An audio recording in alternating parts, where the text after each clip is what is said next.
metro cuadrado, un F-16 de frente, de radar a cross section a una distancia de 1 kilómetro. Fíjense que no está muy lejos, está 1 kilómetro. Si la antena gana 1000 veces, la ganancia de la antena es 1000 veces, interviene al cuadrado, va como 1.000.000 de veces ahí, ¿no es cierto? G cuadrado. 1000 veces son 30 dB, que básicamente la ganancia de una antena típica, y la señal recibida es 5 microwatt. Lo que pone de manifiesto esto es el rango dinámico de las señales que tiene que manejar un radar primario. La potencia transmitida suele ser una potencia alta, con mucha recepción, recibe una potencia muy baja, ¿sí? La tiene que procesar, la tiene que amplificar, procesar, etcétera, etcétera, y no tiene que haber interferencia, digamos, entre lo transmitido y lo recibido, ¿sí? Esos son de los desafíos más grandes desde el punto de vista de un radar.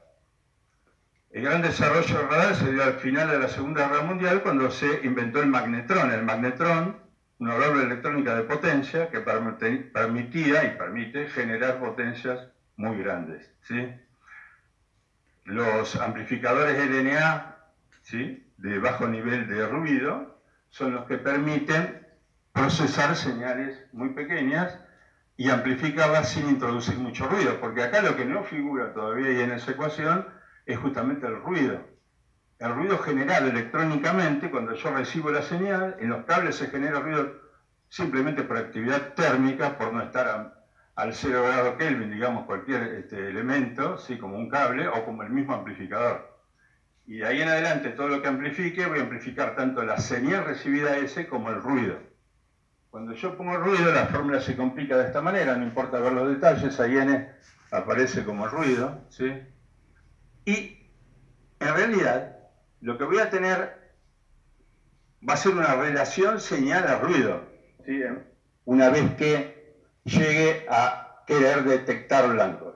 Esa relación señal a ruido va a ser determinante en la característica de radar, en el sentido de que esa relación señal a ruido me determina con qué probabilidad de detección, como vimos antes, voy a poder operar.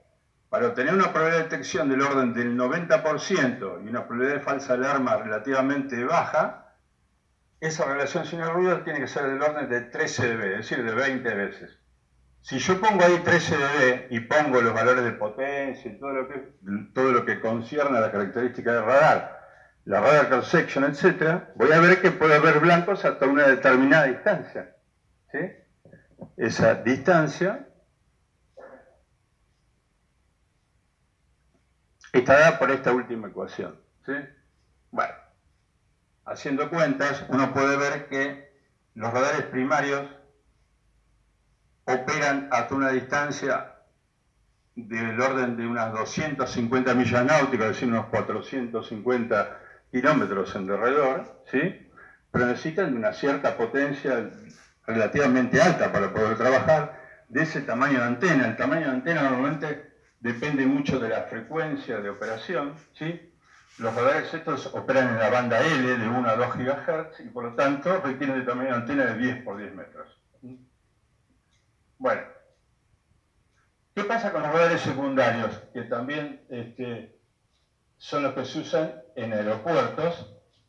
Los radares secundarios la cosa es distinta, porque los radares secundarios operan con la participación activa del avión. El avión, digamos, los radares primarios que se utilizan para la defensa, primordialmente, el avión no interviene activamente. Es más, el avión no quiere ser visto, en el caso de los aviones invisibles, por lo menos, por ejemplo. En los radares secundarios, lo que se hace es emitir en todas direcciones como si fuera un radar, también medir la distancia de la misma manera por el tiempo en que tarda en producirse la respuesta, pero el avión recibe la transmisión, la procesa a bordo en lo que se llama un transpondedor, que recibe, le agrega información y responde, ¿sí? Y después esa respuesta es recibida por el mismo radar. Fíjense que el radar secundario opera, como dice ahí, en dos frecuencias, en 1030 en transmisión y en 1090 en recepción, ¿sí? En los radares secundarios los blancos son cooperativos, se requiere que el avión tenga un transponder a bordo, se utilizan para vigilancia, las bandas son esas dos que mencionamos, la cobertura también es del mismo orden que los radares primarios, 250 millas, suelen ser de estado sólido, los radares primarios por lo menos los que fabricamos en INVAP también son de estado sólido. Estado sólido quiere decir que se utilizan transistores, ¿sí? O sea, hoy la tecnología de transistores ha evolucionado de forma tal que los radares primarios pueden ser de estado sólido, los radares secundarios son de estado sólido. La antena, fíjense que la antena no es cuadrada, sino que más bien es rectangular, donde la dimensión horizontal es más grande que la vertical. Cuanto más amplia es la apertura de una antena, cuanto más grande es en una dimensión, más se afina el haz en esa dirección. ¿Sí? Entonces, una antena como esa, que tiene una apertura más grande en horizontal y tiene una apertura menor en vertical, lo que genera es, no lo tengo un dibujito acá, un diagrama de radiación en forma de fan o de abanico. ¿Sí? Eso lo que hace es que no pueda distinguir en altura.